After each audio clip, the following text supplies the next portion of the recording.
1877 was one of those years. The first few months were dominated by the deadlocked presidential election. A dispute over vote counts in several states in the South left the final Electoral College tally in question. Ultimately, on March 2nd, a special commission handed the election to Rutherford B. Hayes, even though his challenger, Democrat Samuel J. Tilden, had won the popular vote. Then in mid-July, a railroad strike that started in West Virginia quickly spread across the country. This first nationwide strike, known as the Great Uprising, was marked by widespread violence. And in the end, over 100 people were killed by local police and state militia. Then in October, after a weeks-long dramatic attempt to flee to Canada to avoid forced removal to a reservation, the Nez Perce tribe under Chief Joseph surrendered to the U.S. Army. Welcome to Reconstruction and the Gilded Age. You are listening to In the Past Lane, the podcast about history and why it matters. We, the people of the United States, in order to form a more huddled masses yearning to breathe free. Consider that we shall be as a city upon a hill. That all men and women are created equal. Give me liberty or give me death. Nobody's free until everybody's free. The government of the people, by the people, for the people, shall not perish from the earth. History matters because it's not just about the past. History's about us, here and now. It explains the world we live in and why things are the way they are.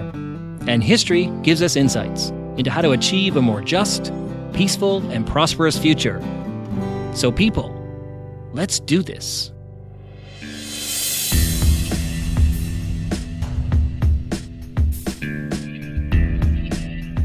Hi there, everyone. Welcome to In the Past Lane, the podcast about American history and why it matters. I'm host Edward T. O'Donnell, your historian at large, and this is In the Past Lane, episode 44, in which we talk about the tumultuous last third of the 19th century, a period known as both Reconstruction and the Gilded Age. We are coming to you this week from the Robber Baron Studios, located on the campus of Holy Cross College in Worcester, Massachusetts. You can learn more about me, this podcast, and our guests at our website, inthepastlane.com, and on Facebook, Twitter, and Instagram. Calling all the shots from behind the glass is our amazing executive producer, Lulu Spencer. So, how's everyone doing? It's all good on this end. The semester is nearing its conclusion. I have just 1 week of classes before Thanksgiving, and that always means the end is in sight. You can also tell you're nearing the end of the fall term when all the freshmen, who started the year all fired up and full of vim and vigor, now stagger into class with vacant, exhausted expressions. Half of them sick with a cold or something worse. Us professors are looking a little weary as well, so in my mind, Thanksgiving always comes at just the right time. Plus, it's my favorite holiday of the year. Nothing but family, food, and football. So what else is going on around here? Well, last week I was out in San Diego to attend the annual Western History Association conference. I was on a panel called History in Public that was put together by historian and friend of the podcast, Megan Kate Nelson. It featured panelists who were doing history in unique ways that engaged the public. One participant, Jason Patterson, for example, is an artist, and he creates artworks inspired by African American history. Natalie Fusakis was there to talk about the great oral history program at UCal Fullerton. Another panelist, Nathan Masters, produces a public television program called Lost L.A., about Los Angeles history. And another, Monica Munoz Martinez, is part of a team of historians who are working to draw more attention to the largely unknown story of wide-scale violence against Mexican Americans in Texas in the early 20th century. Keep an eye out for more on that project, which is called Refusing to Forget, because Monica was good enough to sit for an interview with me after our panel. And I, of course, was on the panel to talk about doing history by podcasting. We drew a great crowd, and it was a terrific session. And afterward, I got to meet several In the Past Lane listeners, including fellow historian Amy Haynes. Great to meet you, Amy. In other news, you may recall a while back that I talked about being filmed for an upcoming PBS American Experience documentary on the Gilded Age. Well, that show now has an official airing date, February 6th at 9 p.m. Eastern. I'll have a lot more to say about this documentary as the date approaches, but for now, I'm just super excited about it. And speaking of the Gilded Age, that's what we're talking about in this episode of In the Past Lane. I recently had the opportunity to speak with historian Richard White about his new book, The Republic for Which It Stands, The United States During Reconstruction and the Gilded Age, 1865 to 1896. It's a terrific book, and I really think you're going to enjoy our conversation. Okay, people, better wear your sunglasses. There's a lot of glitz and glare in that Gilded Age. Your journey in the past lane begins now.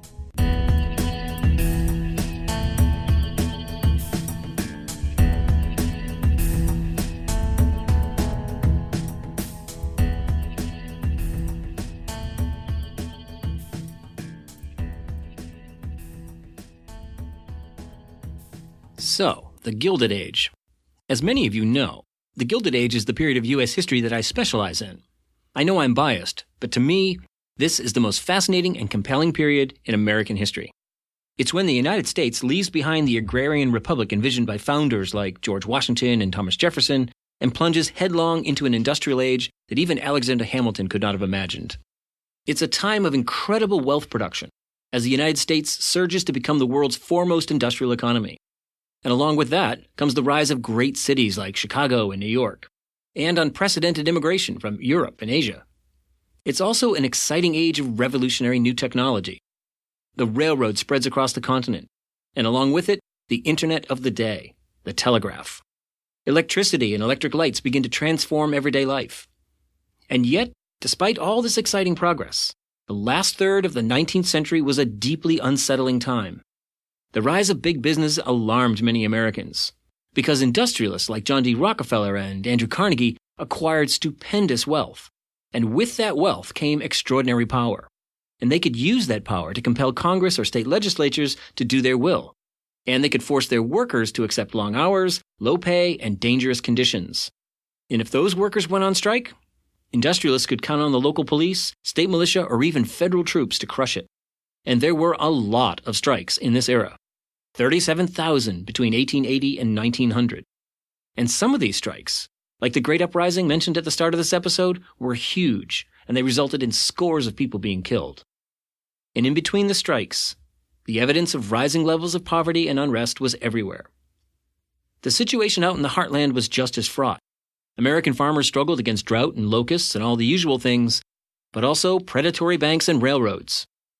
So as urban workers joined unions like the Knights of Labor, farmers joined farmers' alliances that demanded the government regulate banks and railroads.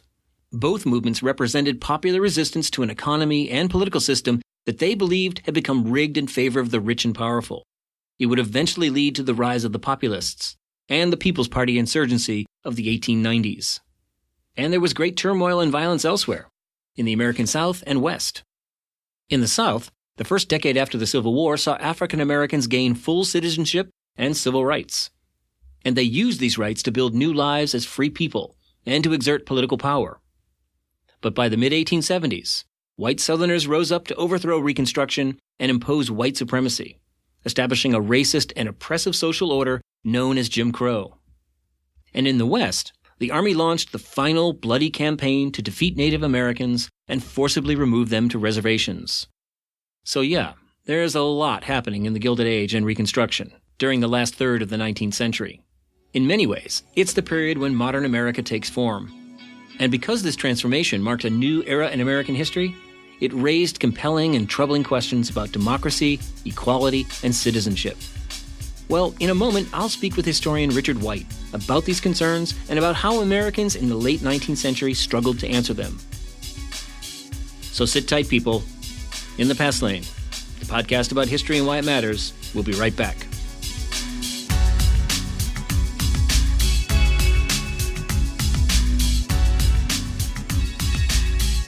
If you are enjoying this podcast, then please subscribe to In the Past Lane at iTunes, Stitcher, or wherever you access your podcasts. Subscribing is free, and once you do it, new episodes of In the Past Lane are automatically downloaded to your listening device. Subscribing also gives you access to the entire back catalog of In the Past Lane episodes. And if you do subscribe, please leave a review. Thanks.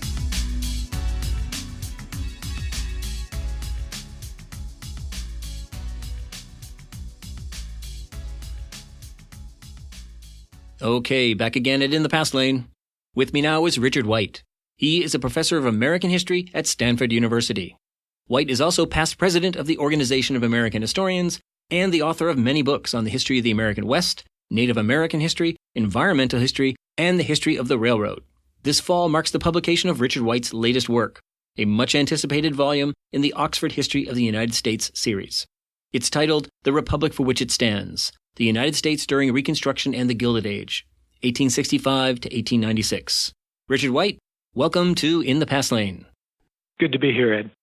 This is a large book that covers a large period of time, and so I think maybe the best thing for our listeners would be if you could start us off with sort of a broad overview of the last third of the 19th century and, what are some of the broad themes and questions that are in the air and whatever else you think is important in terms of kind of a macro level view of it. And then we'll circle back to the beginning and talk about the opening topic, which is Reconstruction. So what is it that readers and listeners need to know about the Gilded Age?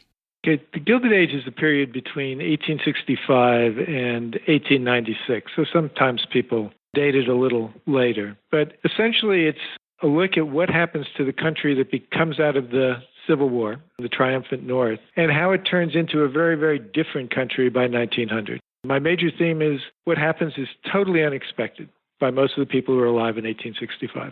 They thought they'd secured the victory of the North and that essentially all of the United States would become a replica of the North. By 1896, 1900, they're living in an industrial nation. They're living in a multicultural nation. They're living in a nation which is much more Catholic and Jewish than it had been before, though it's still overwhelmingly a Protestant nation. Everything that they had anticipated happening had been transformed before their eyes. And this is a book about why. How did this happen? And that will take up much of the lengthy discussion that I have. But that's the idea that really motivates me, is trying to explain how changes that nobody anticipated took place. And the other part of it, of course, is that it's an age which has largely been ignored. It's historical flyover country, but it's a part of our history that's very similar to what we are living through today. Right. There are a lot of striking parallels between that Gilded Age and what many people today call our time, since 1980, the second Gilded Age. Right. In a lot of ways, you see the birth of modern America. Many of the institutions, many of the issues, many of the ideas of the coming century plus from the late 19th century really are come into being in this Gilded Age Reconstruction period. So I agree. Well, why don't we jump back to the beginning? The book begins with 1865 with the end of the Civil War and the commencement of, talk about something unknown, or the great unknown, this period known as Reconstruction, trying to, in some ways, politically reunite the country, but also to really reconstruct American society in ways that were really unthinkable just 5-10 years earlier. And one thing that's interesting, just to getting into your thinking about the book itself, is you say that late 19th century history is often flyover country, but it's also sort of two flyover countries in some ways. There's the separate country of Reconstruction and then the separate country of the Gilded Age. And you've put these two chapters, if you will, together. So maybe you could talk about how you came to that decision and how that influenced the book and how they relate to each other. How does the Reconstruction period relate to the period we know as the Gilded Age? The way they connect is that they are both products of the same people. They're both products of the triumph of the Republican Party during the Civil War and after the Civil War. And what they're trying to do is to reconstruct the nation. As I said, what they want is a nation that's going to look much like, as I say in the book, Springfield, Illinois. That's their model. Mm-hmm. As my editor pointed out, my hero, Abraham Lincoln, dies on the first page. Yes. And so what we're left with is a group of other politicians who are trying to institute this vision of what the country should be. And that's what Reconstruction is. The reason I link Gilded Age and Reconstruction is that I'm very much persuaded by this idea of a greater Reconstruction, which is not just about the South, it's about the West and the North. That the whole country is to be remade because of the outcome of the Civil War. Republicans are very frank about this. The war that might start out to preserve the Union had turned into a second American Revolution. And that the country that's going to come out of this is going to be a very, very different country than the one that went into it. It's going to have a much more powerful government. And the critical thing is it's going to have a uniform set of rights that's going to be applied to everybody who is eligible for citizenship. And those rights are going to be enforced by the federal government. That's the great dream of Reconstruction. And then when they look out at the country by the end of the century, they're hoping to see a country which will be utterly homogenous. The same institutions, the same power, the same rights, the same way of life, which is going to extend across the continent. There's not going to be a southern United States and a northern United States. There is simply going to be a United States.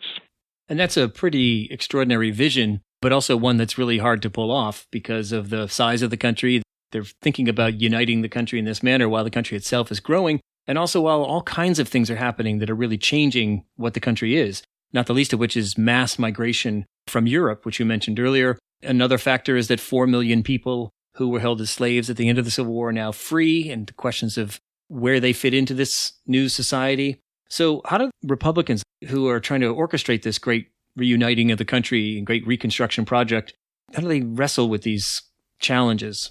The first thing they do is make a great and tragic mistake. If they're going to do this, because as you've said, this is an incredible undertaking, they're going to have to apply the force of the federal government in the same way that they'd applied it during the Civil War. But because of the financial condition of the United States, because of the distrust of a standing army, and because so many of the soldiers wanted to go home, what they do is start dismantling the army in the South. And so the whole force of the federal government, which will have to be applied, becomes narrower and narrower. It becomes confined only to major towns, and that much of the South does not have federal troops. Much of the South does not have the ability of the federal government to apply the kind of force they need to enforce Reconstruction. So once you begin to diminish the army, once you begin to withdraw troops, you're taking away your major weapon. And if you follow Reconstruction, what you're going to have is these spasmodic episodes where the outrages in the South against particularly ex-slaves, but also against ex-unionists, will become so outrageous that the North will recommit troops. But then they'll pull the troops back again, and the violence will start up again and again and again. What they're hoping to do is to have unionist governments in the South that will be able to defend themselves. But by and large, that does not happen. It all comes close to happening, but it never really happens. So once the federal government refuses to use all the means at its disposal to reconstruct the South, the effort becomes harder and harder and ultimately is going to be doomed. Yeah, so in the beginning of Reconstruction, we see some of the things you referenced. There's a great expansion of federal power, this great redefinition of citizenship and rights, particularly under the 14th Amendment, and a lot of, hopeful signs that African Americans will indeed find an equal place in American society. And as you say, that's happening because of a federal commitment to making sure these laws and these rights are respected. And when the military power and political power in Washington is diverted away from that cause, it simply collapses. And African Americans won't be re-enslaved, but they'll be placed in a situation of something close to slavery, something quite far below the definition of freeborn citizens of a republic. So it's one of those great tragic moments in this period. Yeah, it is. And what you have is it becomes one of the paradoxes of the period, is that on paper, the federal government is stronger than it's ever been. But what it lacks is the sort of agents of that power. There's no standing bureaucracy. The army has shrunk down to nothing. And so what the federal government has to do is rely more and more on private agents, fee-based governance, which is simply paying office holders to perform governmental tasks, which makes government a source of profit and leads to all kinds of corruption, so that the ability to exercise the power, what I call in the book administrative capacity, diminishes even though the power itself is there in the laws for much of the period. Right. And how would you characterize, on the one hand, diminished power, but one place where we do see at least a significant measure of federal power is in that other region that's undergoing Reconstruction, part of that greater Reconstruction, which is the American West. We have the images, most Americans have images of Little House on the Prairie and John Wayne movies and, movies that show small groups of pioneers heading out into the West, staking claims to homesteads and making a go of it. And the real underlying theme there is, of course, rugged individuals or collections of rugged individuals doing their thing. And it's very clear in reading your book that so much of what we think of as westward expansion is really being orchestrated from Washington, D.C. It's being carried out with the tremendous assistance of the U.S. military.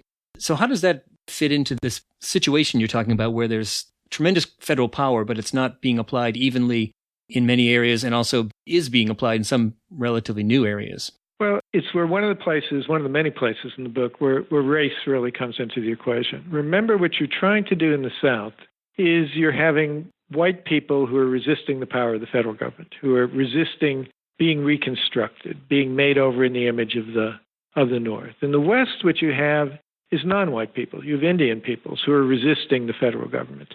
And what we find is in the South, there are going to be limits to the kind of force that is going to be applied to protect black people against white people.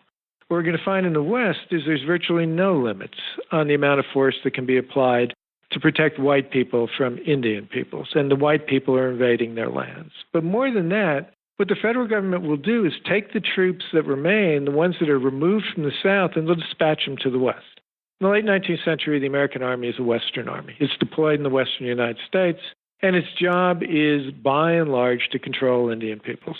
The other thing that happens is the federal government will take lavish subsidies. They will not give subsidies to corporations in the South because they do not want to reward Southerners for their treason.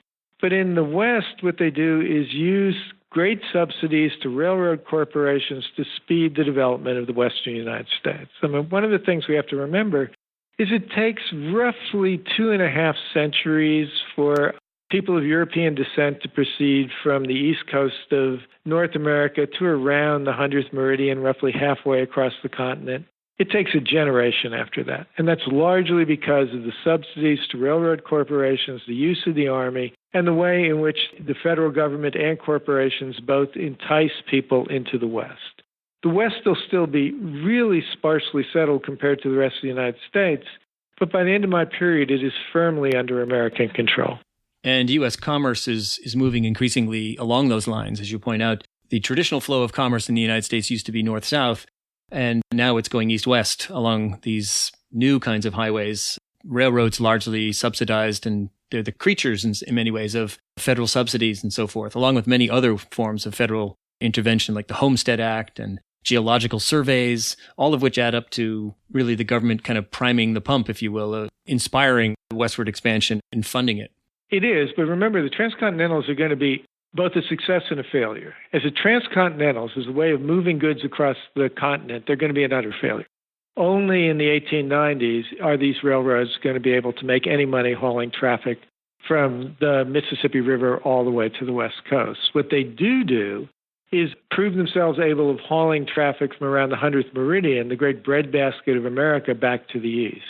So their eastern sections work very well as railroads. Their western, not so much the western part, but the part between the 100th meridian and the Sierra Nevada do not work very well as a business enterprise until very late in the century. There, the subsidies are necessary to keep them going.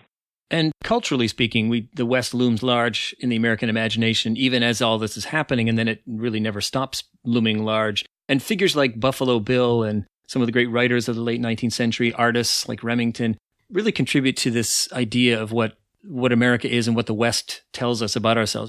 Can you tell our listeners a little bit more about that? Sure. Buffalo Bill is probably the only genius ever produced by the American West. Buffalo Bill helps create our vision of the American West. And as Louis Warren has emphasized, it's an idea I pick up from him, but I use a great deal in the book. What Buffalo Bill is about is homemaking. He makes it that the Western expansion is the expansion of American homes, which Indians are trying to destroy. So what he takes is an invasion and turns it into an act of self-defense. So what all Americans are trying to do is to protect their own homes, and by the time they're done protecting their homes, they've conquered the West. He also makes it, and in this he's not alone, the great story of the American nation. There are two master narratives that occur in the late 19th century, which are really at odds with each other. One is going to be the story of the Civil War. It's going to be this great sectional conflict between the North and the South, between two very different ways of life, between free labor and between slavery. And the result of that is going to be the triumph of free labor. And that's the story everybody told in the 1860s, 1870s, 1880s. But in the 1880s and the 1890s and into the 20th century, that story in part gets replaced by, no, this is one nation. It's going to be the movement of Anglo-Saxons across the continent. And that's the real American story. And the Civil War is just an unfortunate interruption. And so that narrative, which is a very, very different narrative, becomes dominant. And it becomes dominant because of people like Buffalo Bill, but others who also begin to write the history in those terms. And also artists like John Gast, whose famous American Progress painting from 1872 really captured all of that and goes into millions and millions of reproductions, in a way illustrating that very idea. Yeah, and then the wonderful thing about the Gast painting, which if any of your listeners know, is the picture which shows the buffalo retreating, the Indians retreating, the covered wagons coming behind them, the railroads. Okay, let me interrupt this interview for just a moment to explain what Richard and I are talking about. It's a famous painting titled American Progress, and it was painted by John Gast in 1872. I'm sure most of you have seen it before. It shows a kind of Lady Liberty goddess floating above scenes of settlers moving westward, along with railroads and telegraph lines. On the left edge of the painting, Native Americans flee into the darkness. It's probably the most famous depiction of the popular concept of manifest destiny. I'll post the image on the show page for this episode, along with more information about it. Okay, back to my conversation with Richard White. Everything in that painting is wrong in the way that actual immigration actually took place. But it cements this mythic narrative of how it took place. The incredible thing about the Gast painting, there's no government. Right. There's no government at all. Although there is the railroad and there are the telegraph lines and things like that. If you look a little closer and know a little more, you do see that there is a little government there. But yeah, it's... But even there, they follow. In reality, they led. Right. Railroads precede mass settlement. But in the Gast painting, they're following the settler. Yeah, interesting. Well, the other element of this, the other sort of dominant theme in this period is this is also an age of industry. And of course, often, as I noted earlier, sometimes these things get treated separately. But one of the things that's happening in the West is that it's the extension of industry by way of the railroad, but also mining and so many other businesses. Something I emphasize all the time with my students is, the West is not this far off separate place. It's intimately linked to the booming industrial centers of the East. So what's important about this age of industry? It's not just that suddenly we have great smoke belching factories like in Homestead and such, but there are bigger things going on in terms of the way wealth is being created and also how that affects politics and also how that affects average, common Americans. Yeah. One of the major changes of the period, is one that's hiding in plain sight. It's the movement into wage labor. And the reason it's invisible is that today we all work for wages. I work for wages. I imagine most of your listeners work for wages. But at the end of the Civil War, only a minority of Americans worked for wages, and it was just a stage of life. They expected in the end they would own a farm. They would own a small business. They'd be an independent craftsman. But by the end of the century, it's clear that most Americans are going to spend their lives working for others. And this is seen as a threat not only to individual independence, it's seen as a threat to the Republic. And much of the period is going to be a resistance against this. This is going to be the fear of monopoly. This is going to be the fear of being dictated to. It's going to be the fear of corruption. It's going to be the fear of inequality. It's this society which was supposed to have none of the dangerous classes, the very rich and the very poor, is now turning into something which looks a lot like Europe, and the blame is put on wage labor. So the major change in the economy is this move into wage labor and the resistance of Americans, both farmers, workers, and small businessmen, against this. Right. And that is a hard thing for people to wrap their minds around because it has been so deeply ingrained in the way our economy operates. And one of the phrases that really becomes a kind of a resounding phrase in the Gilded Age among American workers is this idea of wage slavery, that we fought this great Civil War to end chattel slavery. And now here we are 10, 15, 20 years later, we white freeborn citizens or immigrant, naturalized citizens, we are becoming wage slaves, being paid far below a minimum of what anybody would consider Republican decency. And that this is the great threat. It appears that we're becoming more and more European, not ethnically, but politically, where there's, society of haves and have-nots. And that does seem to be a dominant image, but not everybody accepts that critique. I mean, this is also, there's a countervailing critique of social Darwinism and laissez-faire individualism. Tell us more about that. Sure. There's a version of the Gilded Age which is seen as the triumph of liberalism, which is going to be that society should have less government, the government should stay out of the economy is going to operate according to a set of natural laws which will automatically produce the best outcomes. And one of the things I found in doing research is that, in fact, in the Gilded Age, relatively few people believe that. William Graham Sumner is a big advocate of that, but William Graham Sumner is not very influential. The most influential people are called anti-monopolists. And they're the ones who see wage labor, the growth of inequality, as the great dangers to the Republic. And one of the arguments I make in the book is by the 1890s, at least in terms of winning elections, they can win elections and they can pass laws. What they can't always do is enforce them in the courts. The place where the liberals, the smaller liberals, win is in the courts, and they control the courts, and the courts overturn all kinds of legislation. Yeah, and you're referring to people like Henry George, who's the guy that I've studied quite a bit, and he's the the one who really sounds the alarm with his famous book, Progress and Poverty, which says, people, we are going right over the cliff as a republic if we don't solve this problem. Yes, we have lots of great wealth and gold in this Gilded Age, but we also have growing numbers of poor and disenfranchised people. So there's a lot of anxiety, and stoking that anxiety, both in terms of what Henry George said, but also pretty much everybody else, is this incredible alarm over the number of strikes in the period, something on the order of 30,000 strikes in the last 20 years of the 19th century. And some of these strikes are not just strikes, they're huge, almost like class warfare playing out over a period of days. The Great Uprising and Homestead. These are scenes that people can't believe they're seeing in America. So how does this shape some of the debate and some of the ways in which people offer solutions for what's ailing America? One of the things is that, precisely as you say, these are pitched battles, and they're pitched battles in the middle of American cities very often. And what they're going to do is they're going to create this sense of social crisis. And the social crisis produces two varieties of literary fiction, for example. One is dystopias, where the United States is going to fall into this endless class conflict and the Republic is going to be lost.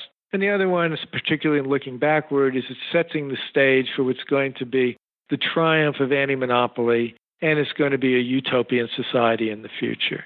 But the immediate political challenge is going to be around what do we do when it seems like every single year the economy is disrupted, people are killed, there's great social violence, the nation seems to be splitting apart. And precisely because of this social violence, the middle class begins to value order. They don't abandon their own beliefs in anti-monopoly, but they see this constant series of strikes as threatening the safety of the entire nation. And so 1896, in a way, is where all of these things are going to come together. It's the year of strikes have been happening in 1894, 1895, into 1896. But the interesting thing is by 1896, no matter which party you look at, the Populist Party, an insurgent party, the Republicans, the Democrats, each of them have strong anti-monopoly factions. And more than that, each of them agree that whatever solution is going to be found for this crisis, it is going to lie in government. All of them are arguing for a stronger governmental role. Yeah, one theme in your book is the exposing of the inadequacies of that traditional notion of liberalism as a philosophy that said the government should remain small and stay out of the economy. And many, many people seem to, from all walks of life, different classes, different political persuasions, have come to the conclusion that the government is the one thing that will safeguard liberty. There used to be thought that the government was the one thing that was the greatest threat to liberty. And now there's a changing notion because there are other very large centers of power that are emerging that are beyond the grasp of any democratic institutions. And these are large corporations. And it seems like this is a monumental shift in the way that Americans think about what a republic is and what the role of the government is. Exactly, because this is a period where, as you say, the whole idea of laissez-faire is government is the threat, but this is not an age of laissez-faire because by the end, what you have is government is the solution.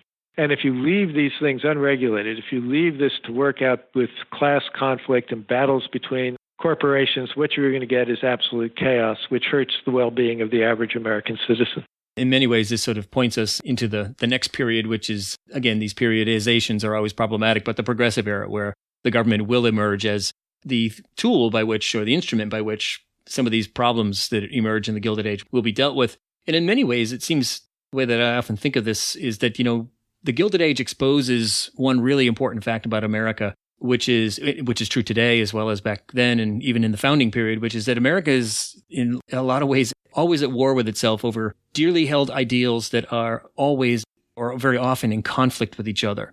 And I'm thinking here about the cherished ideal of individualism, but the now often overlooked ideal of the common good. Yeah. And it seems like these two things have been in tension with each other, not mutually exclusive, but in tension with each other for a really, really long time. And that kind of burst to the surface in the Gilded Age. And we can see some of the emerging reformers that try to offer some solutions. Henry George is one, but there's so many others that emerge that try to find a way to retain as much individualism as possible while also attending to the common good. Is that a duality or intention that you see? The tension is certainly there. The key word that I found in the Gilded Age was cooperation. It's a word that shows over and over and over again. The other word, which I was surprised to find so much, is socialism, small s socialism.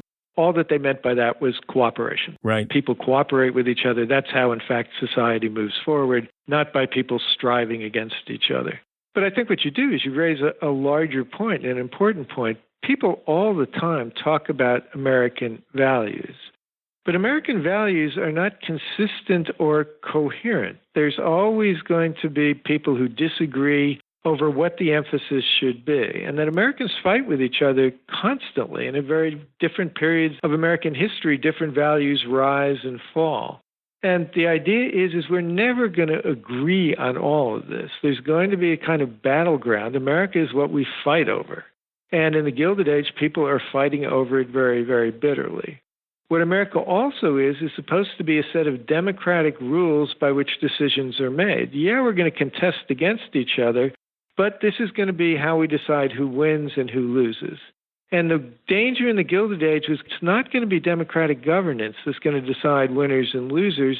It is going to be plutocracy. It's going to be raw economic power. And that's the threat that they see during the period. That's why so many people who otherwise might differ in things they believe on begin to see the rise of the corporation, the rise of the very rich as a danger to the republic. Yeah, it's fascinating to see that transformation. Well, one of the things that, by way of kind of bringing this interview to a conclusion, I saw you wrote a piece in Smithsonian Magazine in which you said at the very beginning that I've been living in America's second Gilded Age while writing about the first.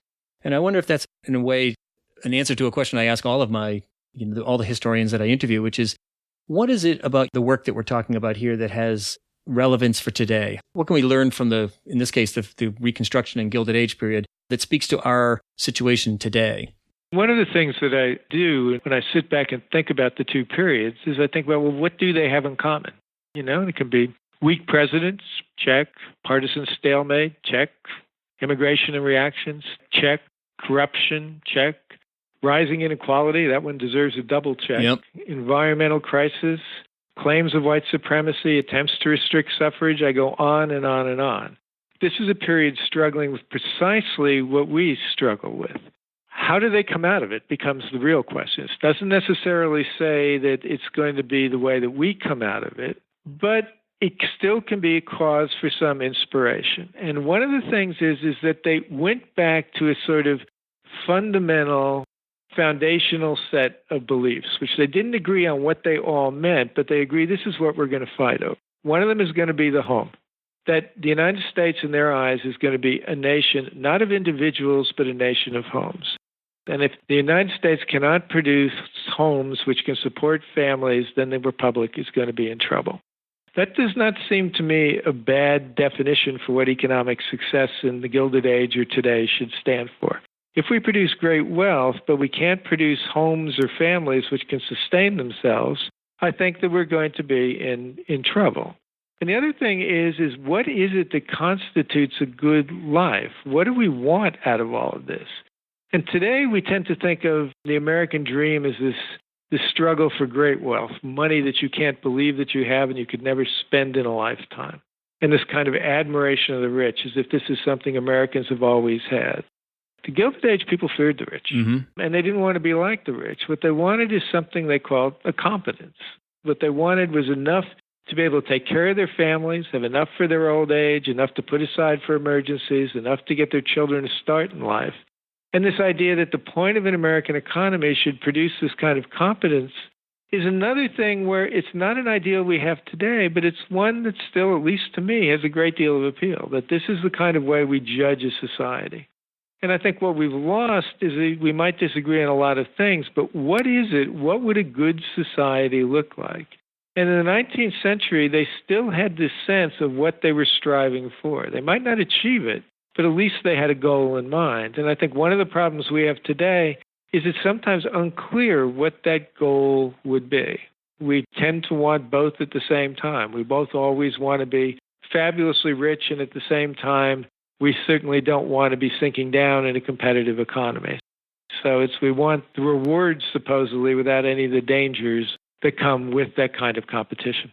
Yeah, it reminds me of that Elvis Costello song, which one of the lines is, all I want is everything. Yeah. And that does seem to be the problem, that we could extend what you just said out further to say everybody wants the things that government provides, but then they bristle at the idea of the government costing them money through taxation. So I think one of the things is that in the late 19th century, they managed to find a set of terms that they could broadly agree on, monopoly. And even that didn't need a big definition. And I think in our age, there's a lack of a set of common terms that people could agree at least on the broad idea of what they mean. So maybe that's the task that lies before us. Yeah, we have to at least agree what we're fighting over. Until we can do that, we're never going to get an answer to it. All right. Well, Richard White, this has been a very interesting conversation, and I really enjoyed your book. So thank you so much for taking the time to talk to us at In the Past Lane. Oh, I appreciate it, Ed. It's been a good conversation. Historian Richard White is the author of The Republic for Which It Stands, The United States During Reconstruction and the Gilded Age, 1865 to 1896, just published by Oxford University Press, and available everywhere that books are sold.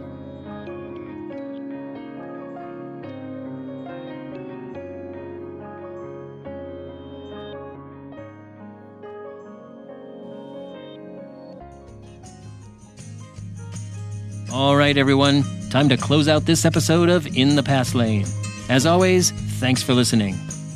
To learn more about the stuff we discussed in this episode, just go to our show page at inthepastlane.com. There you'll find recommended readings, links, and more. And people, please, send us your comments, questions, and suggestions via Twitter, where I tweet as @InThePastLane, and Instagram, same thing, In the Past Lane, and Facebook at In the Past Lane Podcast. I'm In the Past Lane's host, Edward T. O'Donnell, your historian at large, reminding you that history explains our world. So let's pay attention to it. Thanks for listening. We hope you'll join us next time for another journey in the Past Lane. Hey, Lulu, everything okay in there? Lulu? Uh-oh. I think she's finally done it. She's fled the studio.